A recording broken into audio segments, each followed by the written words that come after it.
नमस्कार दोस्तों, स्वागत है आपका एक बार फिर से मेरे YouTube चैनल पर। दोस्तों, आज की इस वीडियो में मैं आपको जो DSSB में प्रीवियस ईयर क्वेश्चन में जो आपके जीके के प्रश्न पूछे गए हैं, यानी जितने भी DSSB के प्रीवियस ईयर एग्जाम्स हुए हैं, चाहे वो आपका स्टेनोग्राफर का हो, चाहे लोअर डिवीजन क्लर्क का हो, चाहे दास ग्रेड 4 का हो, चाहे आपका TGT या PGT का हो, तो उसमें जो भी GS आपकी पूछी गई है, ठीक है, उसकी मैं एक सीरीज लाने वाला हूँ, जो कि ये जो वीडियो है उस सीरीज का पहला पार्ट है। ठीक है, और आपको कंटिन्यू इस चैनल पर DSSB के जितने भी क्वेश्चंस प्रीवियस ईयर पेपर में पूछे गए हैं उसकी कंटिन्यू आपको सीरीज मिलती रहेगी।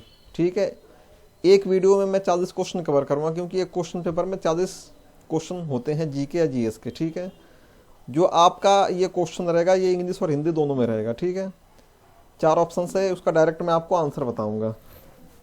तो किसी भी एग्जाम को क्रैक करने का सबसे बेटर जो वे होता है वो ये वे होता है कि आप उसके प्रीवियस ईयर पेपर रट के जाएं, क्योंकि मोस्टली चीज़ें क्या है कि प्रीवियस ईयर पेपर से रिपीट होती हैं, यानी कई सारे क्वेश्चंस प्रीवियस ईयर पेपर से रिपीट होते हैं। और प्रीवियस ईयर पेपर को की प्रैक्टिस करने के बाद आपको ये समझ में आता है कि जो पेपर का लेवल होता है वो किस प्रकार का लेवल है पेपर का, तो आप उन टॉपिक्स पे फोकस करते हैं। तो दोस्तों, यदि आप चैनल पर नए हैं, वीडियो को पहली बार देख रहे हैं, तो चैनल को सब्सक्राइब करना ना भूलें, और यदि आपको वीडियो पसंद आती है तो वीडियो को लाइक करके जरूर जाएं। तो चलिए ये करता हूँ इस वीडियो को स्टार्ट, और देखते हैं कि इस पहली सीरीज का जो क्वेश्चंस हैं वो किस प्रकार के क्वेश्चन पूछे गए हैं। जो ये पेपर है ये आपका स्टेनोग्राफर का पेपर है। ठीक है, ये स्टेनोग्राफर का पेपर मैंने उठाया हुआ है। तो जैसा कि आप देख सकते हैं, सबसे पहला क्वेश्चन पूछा गया, चंद्रगढ़ किला निम्नलिखित में से किस राज्य में स्थित है। तो दोस्तों, जो आपका चंद्रगढ़ किला है वो आपका कहाँ पे स्थित है? महाराष्ट्र में स्थित है। ये जो भी मैं आंसर आपको बता रहा हूँ, ये जो आंसर की है उसमें इन्होंने मार्क कर रखे हैं करेक्ट। ठीक है, इसके बेस पे मैं आपको ये पेपर करवा रहा हूँ।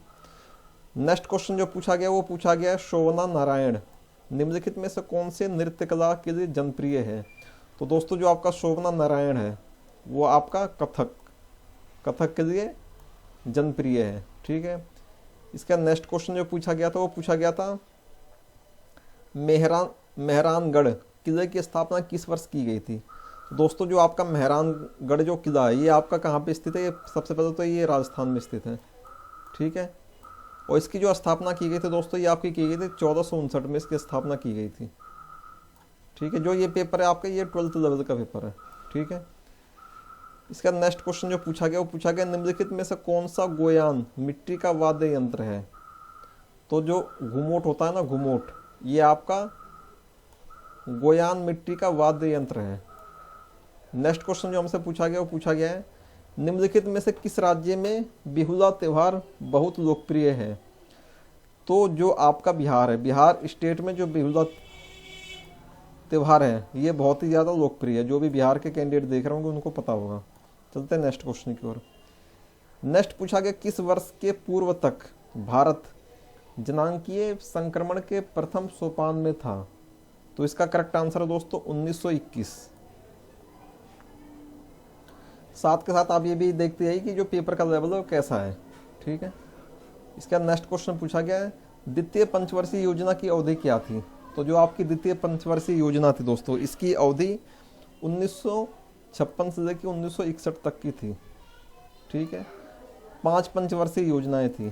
ठीक है, आपको ये भी याद रखना है, इनका पीरियड आपको याद रखना कि पहली पंचवर्षीय योजना कब लागू की गई थी, 5वीं कब लागू की गई थी। गरीबी हटाओ का नारा किस पंचवर्षीय योजना में दिया गया था।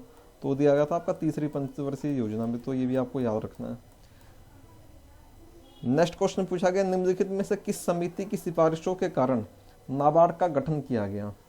अब देखो नाबार्ड है क्या।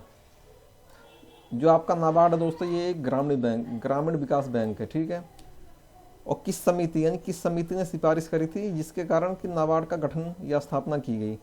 तो इसका करेक्ट आंसर है श्री बी शिवरामन समिति के सिफारिश पर जो नाबार्ड है, नाबार्ड की स्थापना की गई थी।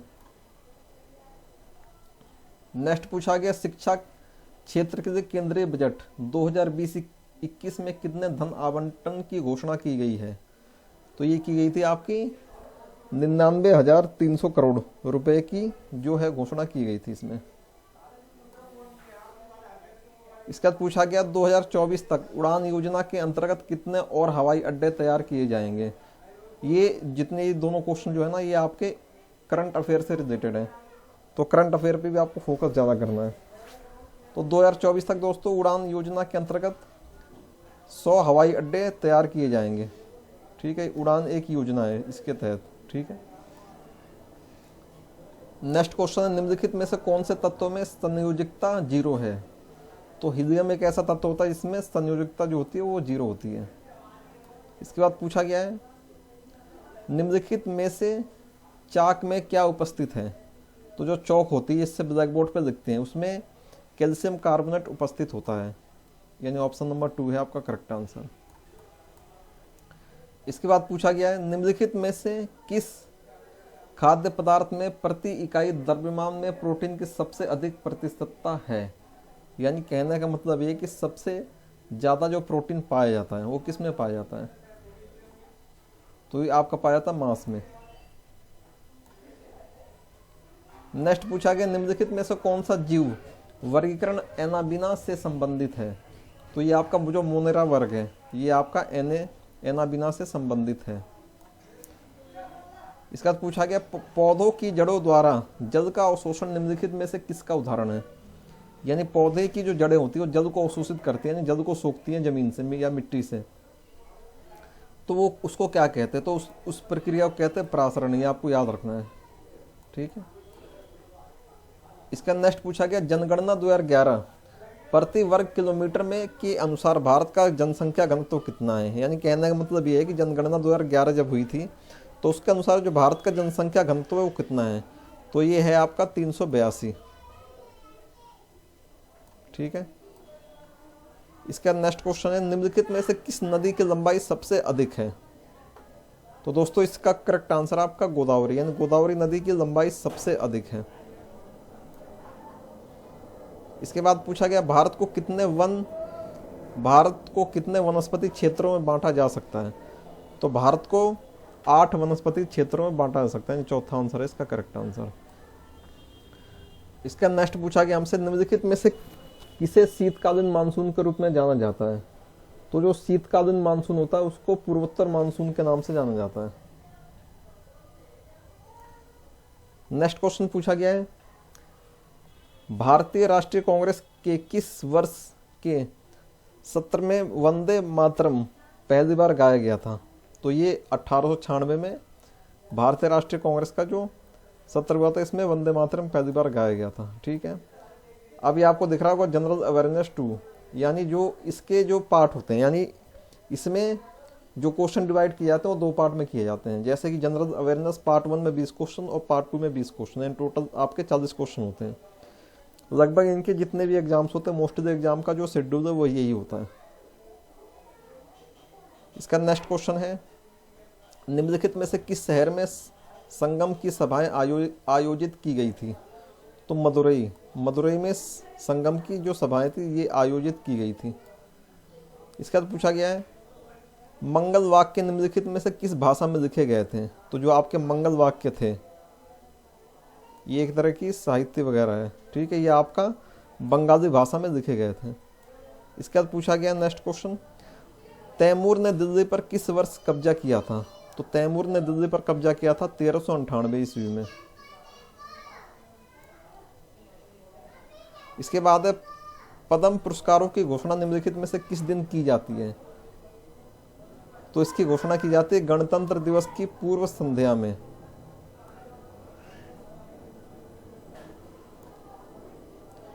इसका नेक्स्ट क्वेश्चन से पूछा गया निम्नलिखित में से किसे भारतीय सेना के प्रथम भारतीय कमांडर इन चीफ के रूप में कार्य किया था। यानी भारतीय सेना के प्रथम भारतीय कमांडर इन चीफ कौन थे, कहने का मतलब ये है। तो इस क्वेश्चन का करेक्ट आंसर आपका general KM Cariappa.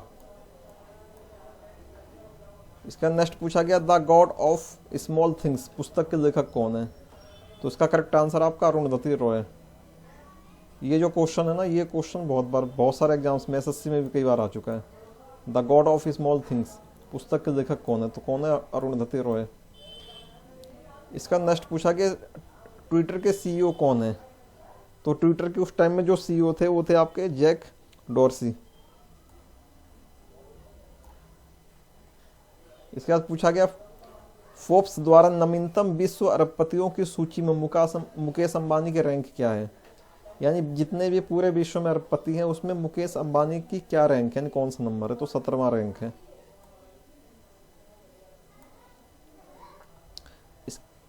Next question ये पूछा गया निम्नलिखित में से किस दिन को 2020 में महिला दिवस के रूप में मनाया गया। तो महिला दिवस जो आपका मनाया जाता है ये आपका 8 मार्च को मनाया जाता है।